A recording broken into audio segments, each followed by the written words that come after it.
wabarakatuh. Syukur alhamdulillah kita bisa berjumpa lagi di channel Aris Panji. Sholawat serta salam selalu terhadap junjungan kita Nabi besar Muhammad sallallahu alaihi wasallam. Allahumma sholli ala Sayyidina Muhammad wa ala ali Sayyidina Muhammad. Sahabat beriman yang dirahmati Allah subhanahu wa ta'ala.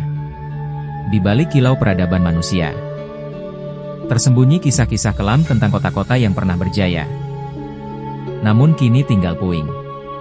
5 nama terukir dalam sejarah bukan karena kejayaannya, melainkan karena kehancurannya yang spektakuler. Kota-kota ini yang konon dikutuk oleh Sang Pencipta, menjadi pengingat abadi akan batas antara kehendak manusia dan murka ilahi. Dari debu dan abu, kisah mereka berbisik, memperingatkan generasi mendatang tentang harga yang harus dibayar atas pembangkangan dan dosa. Mari kita telusuri jejak 5 kota terkutuk ini yang nasibnya telah diputuskan oleh tangan Tuhan sendiri. 1. Pompei. Pompei adalah sebuah kota kuno yang terletak di wilayah Campania, Italia. Kota ini memiliki sejarah panjang yang dimulai jauh sebelum kehancurannya secara tragis pada tahun 79 Masehi. Kota ini telah berdiri sejak abad ke-7 sebelum Masehi oleh suku Oscan Pompei. Awalnya merupakan sebuah pemukiman kecil yang kemudian berkembang menjadi kota pelabuhan penting di wilayah Napoli. Pompei pun berkembang menjadi kota yang besar pada kala itu. Kota ini juga dikenal memiliki tanah yang jauh lebih subur daripada tempat lain, karena Pompei terletak di kaki Gunung Vesuvius, sebuah gunung berapi purba yang merupakan satu-satunya gunung berapi aktif di Eropa. Para petani di kota ini banyak yang menanam anggur dan zaitun. Kesuburan tanah ini merupakan salah satu faktor utama yang mendorong pertumbuhan dan kemakmuran Pompei selama berabad-abad. Meskipun Gunung Vesuvius telah lama menjadi bagian dari lanskape kota Pompei, penduduk kota tampaknya tidak menyadari bahaya yang kelak akan ditimbulkannya. Gunung Vesuvius diketahui telah tidak aktif selama berabad-abad dan vulkanologi pada masa itu masih sangat terbatas. Kota Pompei merupakan bagian dari wilayah kekuasaan Romawi kuno. Banyak dari masyarakatnya merupakan orang keturunan Romawi dan di seluruh wilayah Kekaisaran Romawi kuno. Praktik prostitusi memang dilegalkan, tetapi Pompei menawarkan sesuatu yang lebih. Diperkirakan ada 35 rumah bordil yang tersebar di kota ini. Jumlah rumah tersebut tergolong banyak, mengingat Pompei hanya seluas 12.000 rumah. Kota Pompei memiliki jumlah rumah bordil sekitar 1.000 km persegi, dengan populasi sekitar 15.000 orang.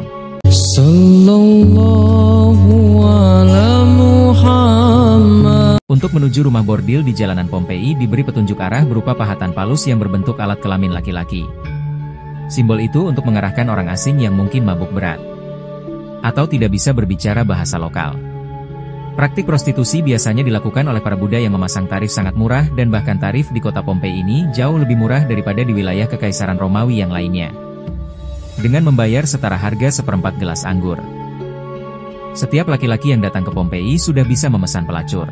Bahkan pada salah satu dinding aula ditemukan tulisan yang artinya, "Jika Anda mencari pelukan manis di kota ini, semua gadis di sini tersedia." Hubungan seksual yang diwajarkan tidak hanya terjadi antara laki-laki dan perempuan saja. Penemuan grafiti menunjukkan bahwa homoseksual dan pemerkosaan anak juga menjadi hal yang biasa di Pompei. Temuan itulah yang membuat Pompei dijuluki sebagai kota maksiat, terlepas dari arsitekturnya yang megah dan keberagaman karya seninya. Akhirnya, setelah kegiatan maksiat di kota ini semakin parah dan menjadi pemandangan yang lumrah, pada tanggal 24 Agustus 79 Masehi, sekitar tengah hari, terjadilah letusan mahadahsyat dari Gunung Vesuvius. Gunung ini mengeluarkan kolom erupsi yang luas dan tinggi, hingga mencapai ketinggian 33 km. Abu vulkanik dan batu apung mulai berjatuhan di Pompei dan di daerah sekitarnya. Tebalnya erupsi menyebabkan kegelapan di siang hari dan membuat orang-orang kesulitan untuk bernapas, sehingga penduduk Pompei banyak yang tidak sanggup melarikan diri. Kemudian pada malam hari, letusan mencapai puncaknya. Serangkaian awan panas yang mematikan mulai menyapu kota dengan kecepatan tinggi dan membunuh siapapun di kota tersebut. Meskipun sulit untuk memastikan jumlah korban jiwa yang tepat, tetapi diperkirakan ada sekitar 2.000 orang yang tewas di kota Pompei. Dan meskipun banyak juga yang berhasil melarikan diri pada tahap-tahap awal letusan, tetapi mereka yang tetap tinggal atau terlambat melarikan diri menghadapi nasib yang sangat mengerikan. Kota maksiat ini hancur lebur bersama penduduknya, lalu terkubur dan terlupakan selama lebih dari 1.700 tahun.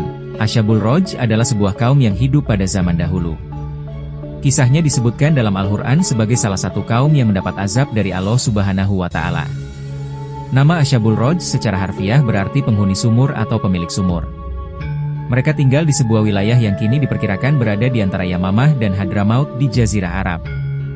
Kehidupan Ashabul Rajj sangat bergantung pada sebuah sumur besar yang menjadi sumber air utama mereka. Sumur ini tidak hanya menjadi pusat kehidupan mereka, tetapi juga menjadi simbol kemakmuran dan identitas kaum tersebut. Mereka membangun peradaban yang cukup maju di sekitaran sumur ini, dengan pertanian dan peternakan sebagai mata pencarian utama. Meskipun telah diberi nikmat berupa sumber air yang melimpah, Ashabul Rajj justru menyalahgunakan anugerah tersebut. Mereka mengembangkan sistem kepercayaan yang menyimpang dan menyembah pohon cemara besar yang tumbuh di dekat sumur mereka. Pohon ini dianggap suci dan dijadikan objek penyembahan, menggantikan Allah Subhanahu wa Ta'ala sebagai Tuhan yang seharusnya disembah. Kemusyrikan Ashabul Rajj tidak berhenti pada penyembahan pohon saja. Mereka juga mengembangkan praktik-praktik yang bertentangan dengan ajaran tauhid, seperti membuat patung-patung yang merepresentasikan dewa-dewa mereka. Kemudian melakukan ritual dan persembahan kepada pohon cemara dan menolak ajaran-ajaran monoteisme yang dibawa oleh para nabi dan rasul. Allah Subhanahu wa Ta'ala dalam rahmatnya yang tak terbatas tidak langsung menghukum Ashabul Rajj. Sebaliknya, Allah Subhanahu wa Ta'ala mengutus seorang nabi kepada mereka untuk membimbing dan mengingatkan mereka akan jalan yang benar. Nabi yang diutus ini menurut beberapa riwayat adalah Nabi Syuaib. Meskipun ada juga yang berpendapat bahwa ia adalah nabi yang lain yang namanya tidak disebutkan di dalam Al-Quran. Nabi yang diutus kepada Ashabul Rajj berusaha dengan gigih untuk mengajak kaumnya kembali ke jalan yang lurus. Ia menyampaikan risalah tauhid, mengajak mereka untuk hanya menyembah kepada Allah Subhanahu wa Ta'ala dan meninggalkan penyembahan terhadap pohon dan berhala. Nabi ini juga mengingatkan mereka akan nikmat-nikmat Allah Subhanahu wa Ta'ala yang telah diberikan, termasuk sumur yang menjadi sumber kehidupan mereka. Namun seperti banyak kaum yang lain yang disebutkan di dalam Al-Quran, Ashabul Rajj menolak ajakan Nabi mereka. Mereka tetap keras kepala dalam kekufuran dan kemusyrikan, bahkan mulai mengancam dan memusuhi Nabi yang diutus kepada mereka.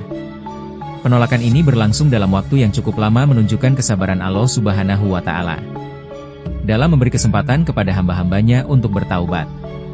Setelah bertahun-tahun menolak ajakan Nabi mereka dan tetap teguh dalam kekufuran, akhirnya azab Allah Subhanahu wa Ta'ala turun kepada kaum Ashabul Rajj.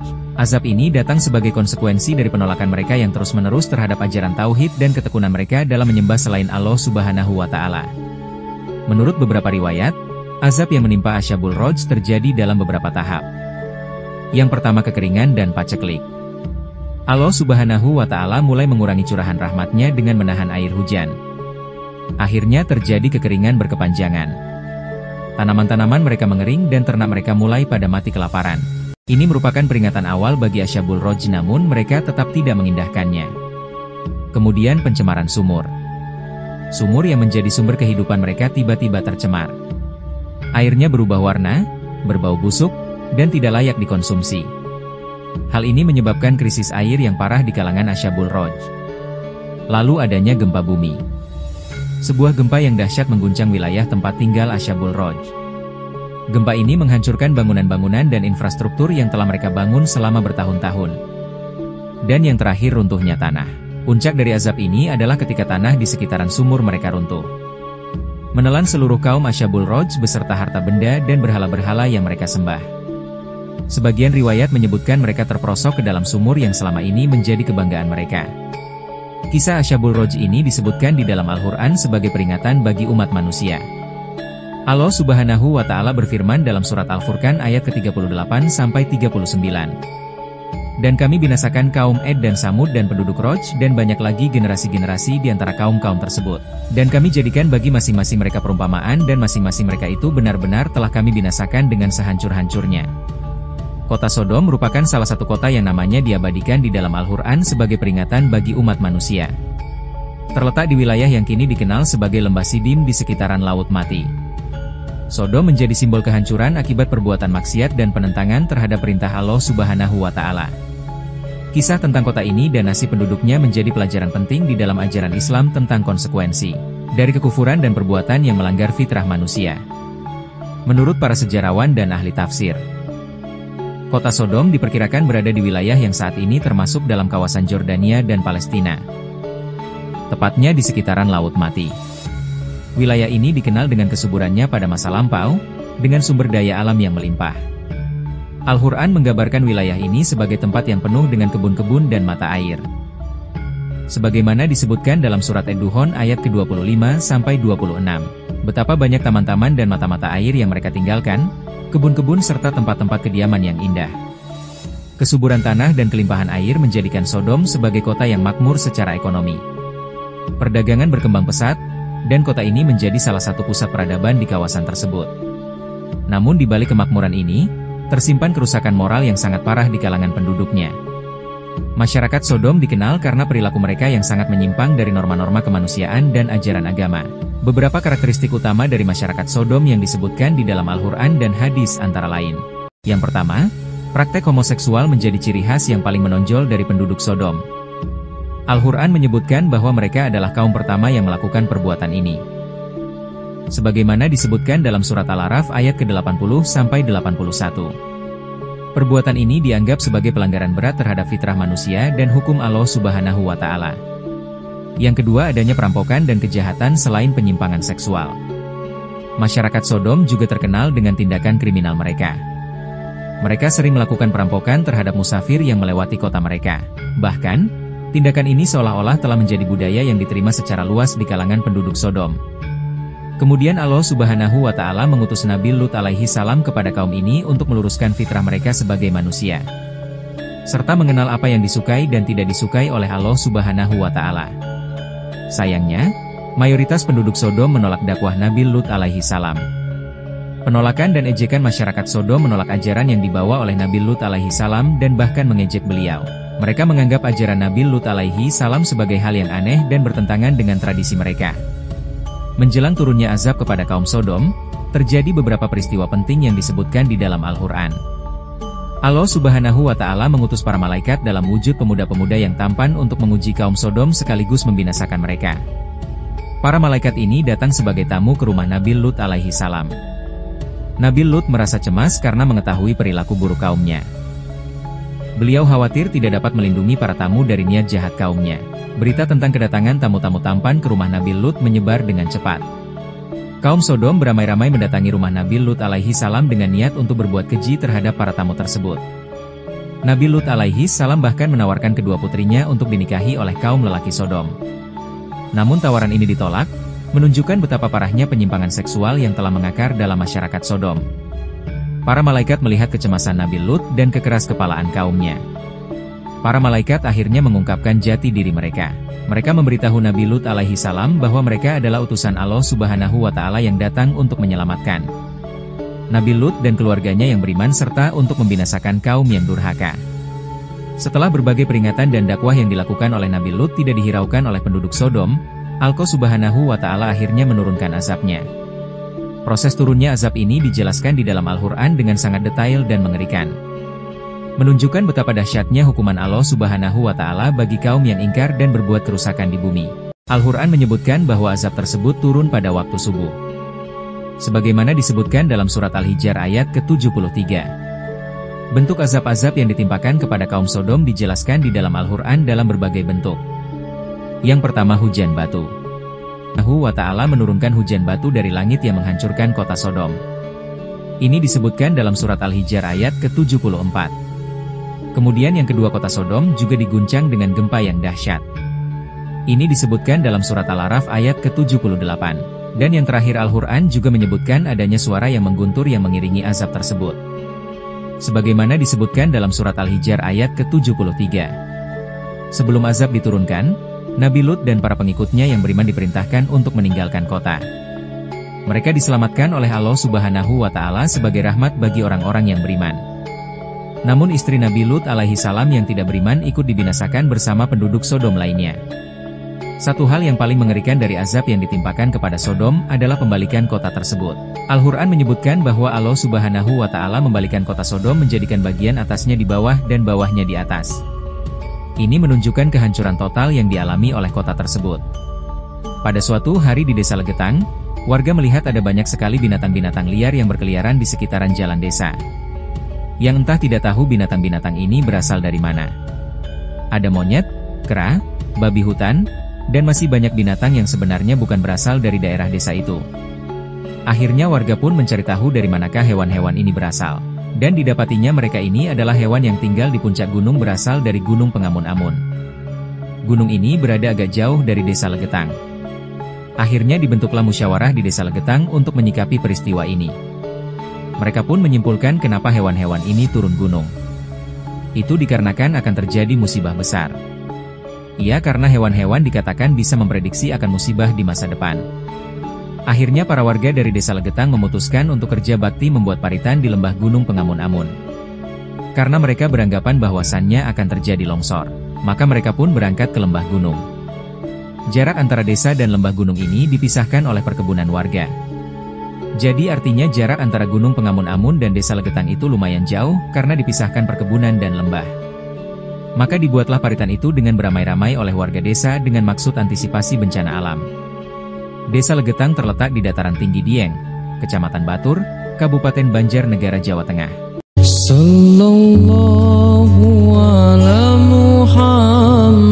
Desa ini punya potensi tanah yang subur dibanding dengan desa-desa lain yang ada di sekitarnya. Jadi umpamanya, ada yang menanam semangka di desa lain itu paling besar bisa seberat 6 kg. Namun jika semangka itu ditanam di Legetang, beratnya bisa mencapai 10 hingga 12 kg. Maka setelah parit itu dibuat, aktivitas di desa Legetang berjalan seperti biasanya. Dan perlu diketahui, orang-orang di desa ini hidup di atas kemakmuran.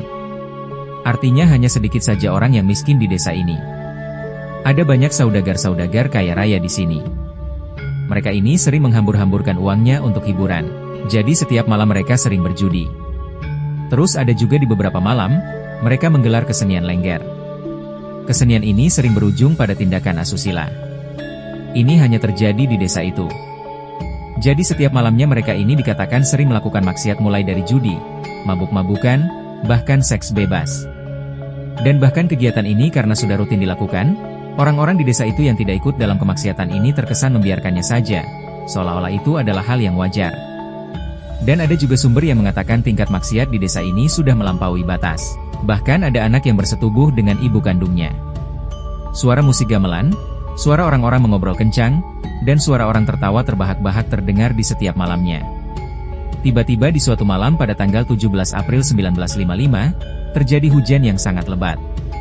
Bahkan saking lebatnya, ketika itu orang-orang takut untuk keluar rumah. Petir menyambar-nyambar, dan suara guntur yang mengerikan pecah di atas langit yang berawan gelap. Tiba-tiba ada suara seperti ledakan yang sangat kencang, yang suaranya ini terdengar hingga ke desa-desa di sekitaran desa Legetang. Namun orang-orang sekitaran desa Legetang takut untuk mencari tahu ada apa di balik suara ledakan besar itu. Mereka tetap di dalam rumah hingga menjelang pagi. Ketika pagi hari setelah badai malam itu reda, orang-orang dari desa tetangga Legetang melakukan aktivitas seperti biasanya.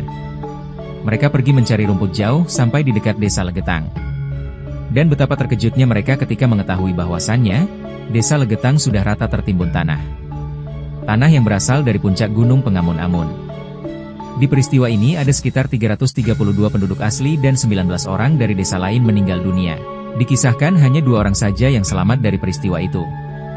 Kalau mau dilogikakan, seperti tidak masuk akal. Apabila desa ini tertimpa longsoran puncak gunung karena letaknya sendiri jauh dari gunung itu. Dan dipisahkan oleh lembah dan perkebunan warga. Harusnya kalau memang gunung itu longsor, ya longsorannya harusnya jatuh di lembah gunung. Atau jika longsorannya jauh, maka hanya akan mengenai perkebunan warga saja.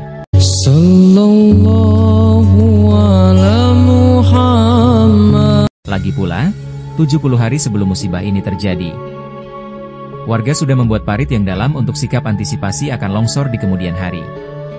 Tapi apa daya, puncak gunung itu seperti dibelah, kemudian dibawa terbang, dan dijatuhkan kuat-kuat di desa Legetang.